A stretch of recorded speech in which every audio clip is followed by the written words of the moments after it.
Hello Golden State Warriors fans, we are here once again to bring you the latest news related to our team, and I would like to emphasize how committed we are to improving our performance to achieve great results. Before we dive into this intriguing news, I kindly request you to show your support by clicking the like button, and if you are not yet subscribed to our channel, I invite you all to join us on an exciting journey. Remember to turn on notifications so you don't miss anything. Warriors drop Game 2 to Rockets, but all eyes are on Jimmy Butler's injury. The Golden State Warriors never really stood a chance in Game 2, not without the Robin to Steph Curry's Batman. And now, the real question looming over this first-round series isn't just about wins and losses. It's about Jimmy Butler.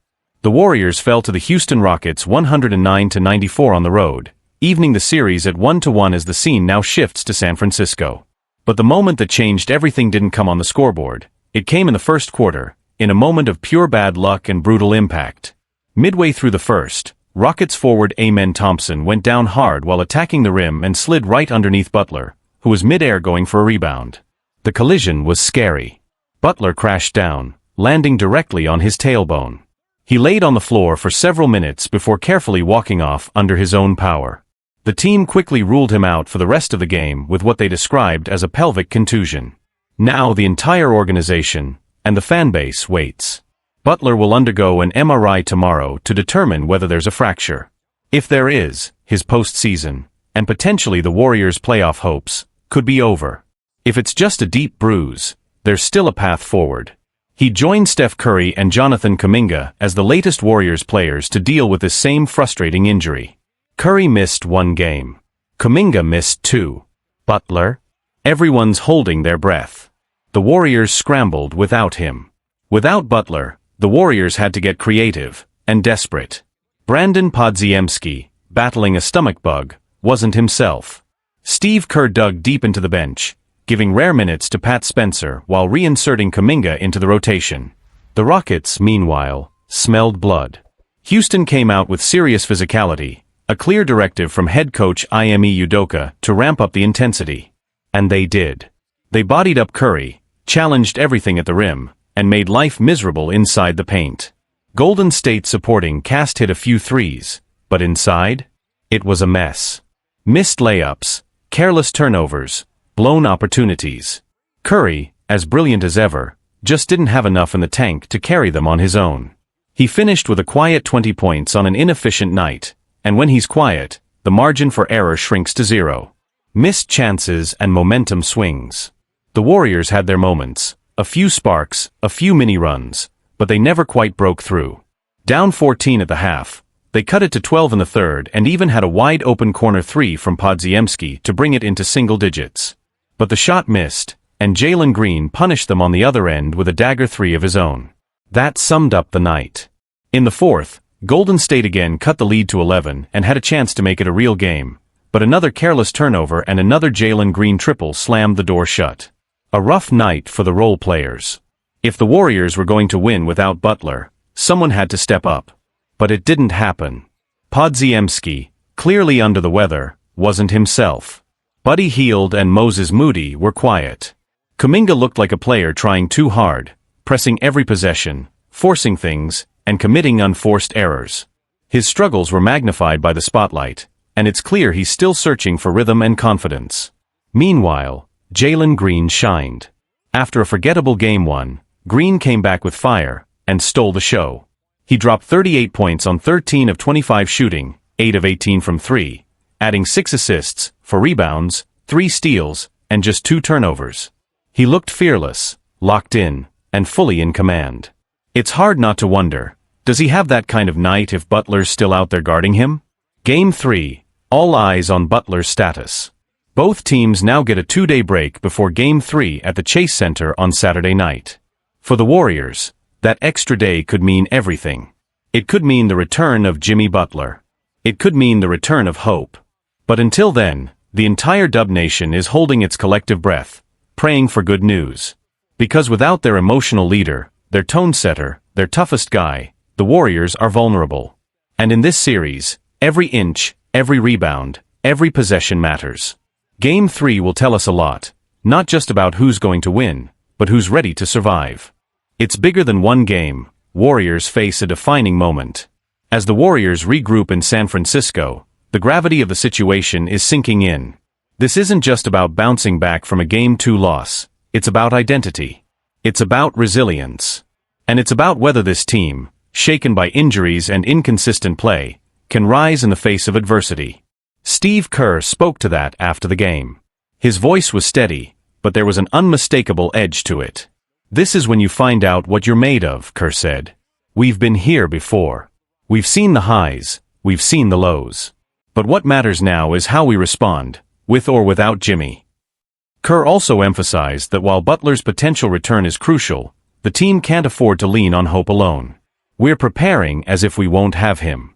That's the only way you can approach it. And if he's back, great. But we need everyone ready to step up." Behind the scenes, Butler's MRI looms large. Inside the Warriors facility, Butler's MRI on Thursday morning is the focal point. Medical staff are reportedly optimistic the injury is not a fracture, but nothing is certain until the imaging comes back. If it's a contusion, he could potentially return in Game 4, or even as soon as Game 3, depending on how his body responds.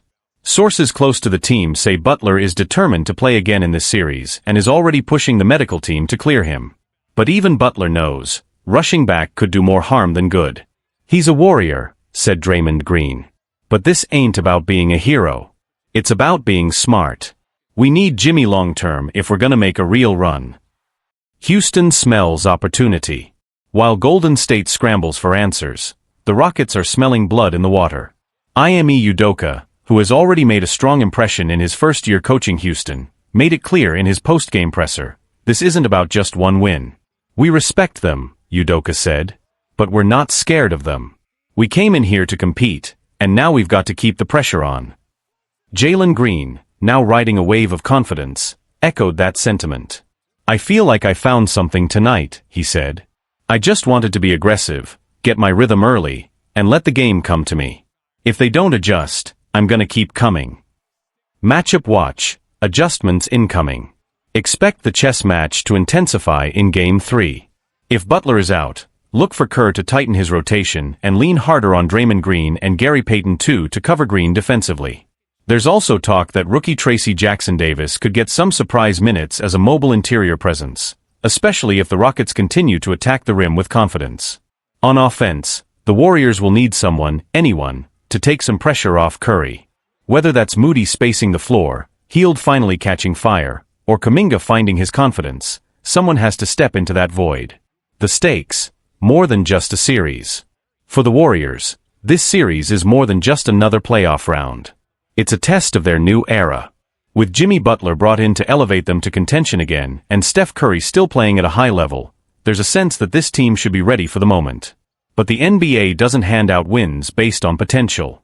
It rewards grit, execution, trust. And with Game 3 on the horizon, the message is clear: no one's coming to save them. Whether Butler plays or not, it's on the Warriors to rise, together. "We've faced pressure before," Curry said quietly after Game 2. "This is nothing new. We're not backing down. That's not who we are." Saturday night, the lights at Chase Center will burn a little brighter. The pressure will weigh a little heavier. And the Warriors, with or without their star, will have to answer the call.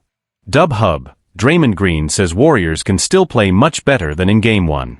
Here's your roundup of the latest Warriors and NBA news for Tuesday, April 22nd.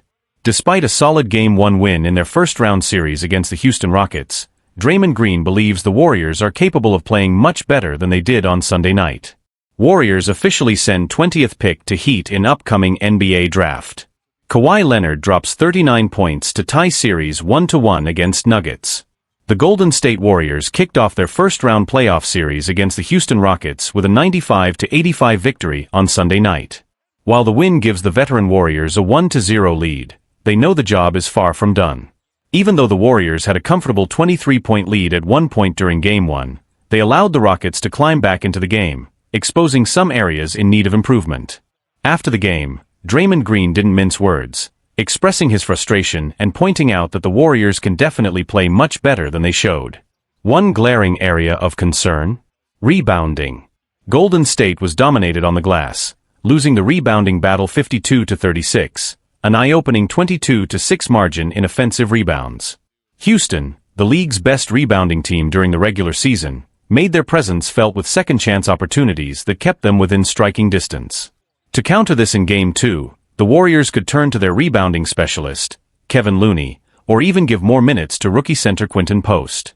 But with their rotation already slimmed down, Golden State will need to rely on energy, positioning, and collective rebounding to keep Houston off the boards during Game 2 on Wednesday.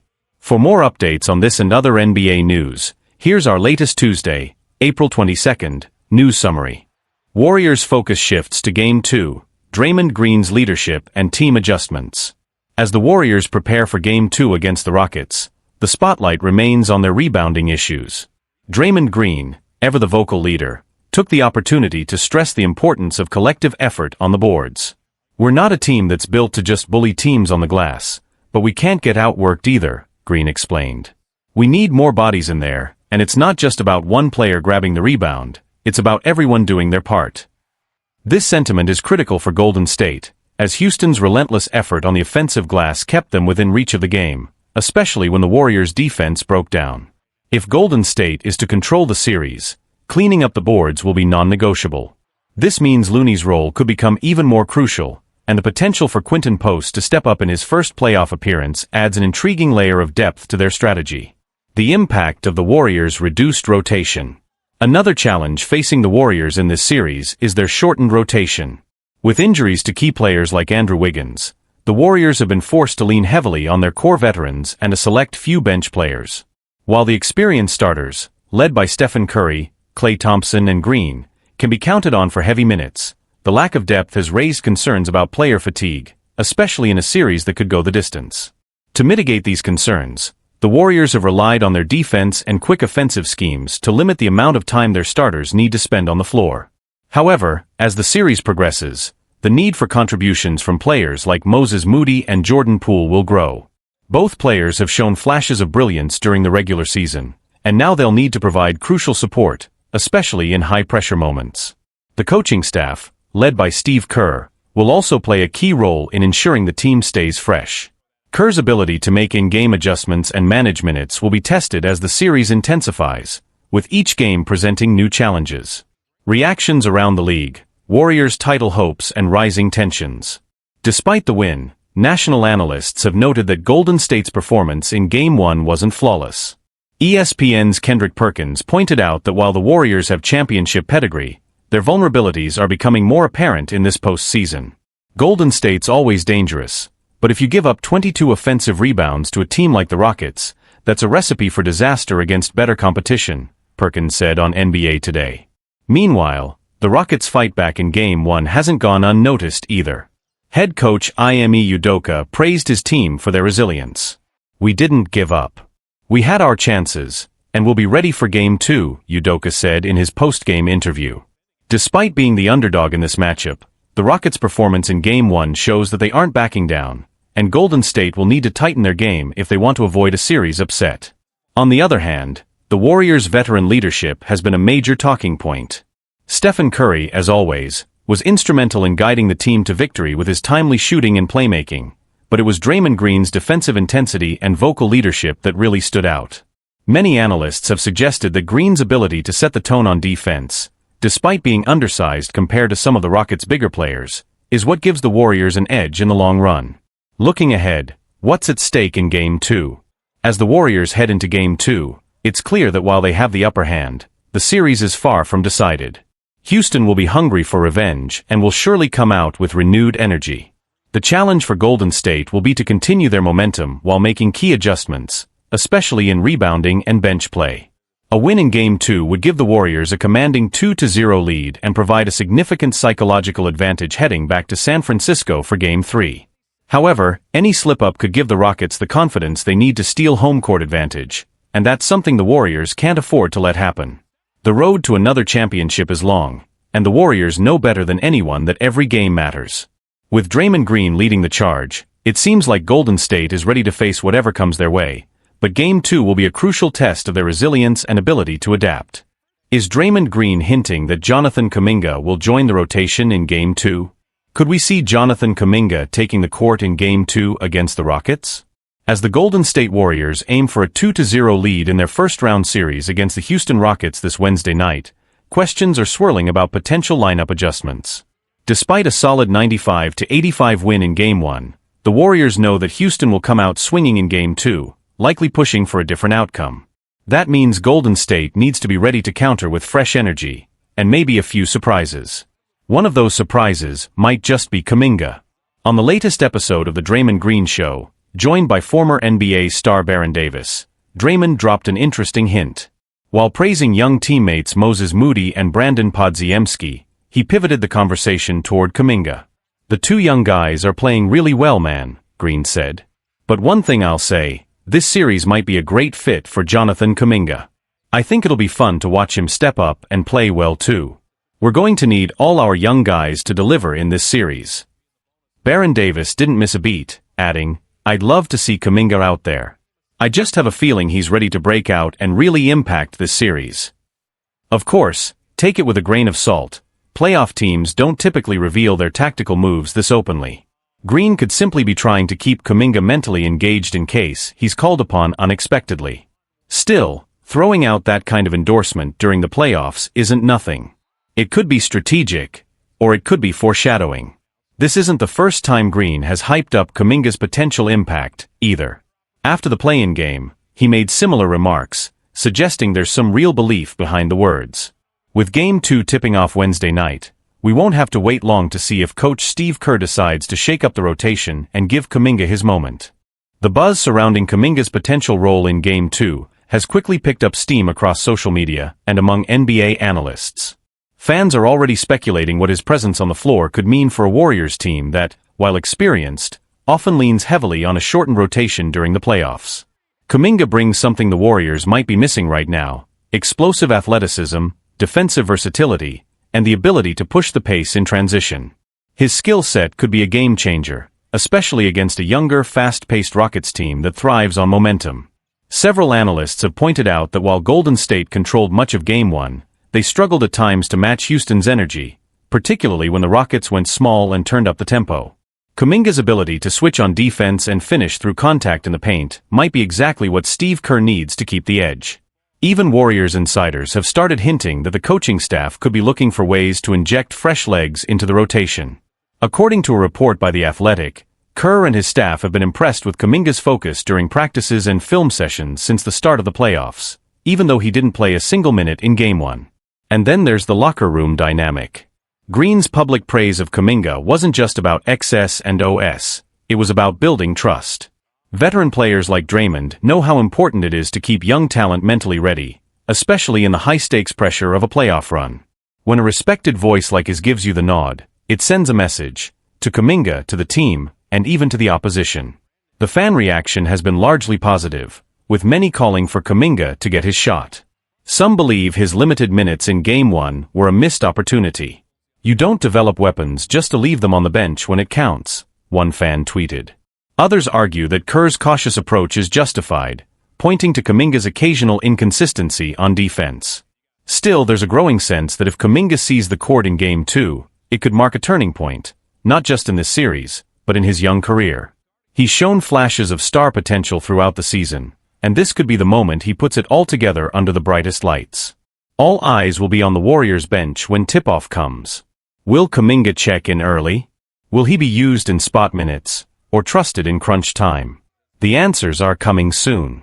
And if Kuminga rises to the occasion, don't be surprised if this becomes one of those playoff stories we talk about for years.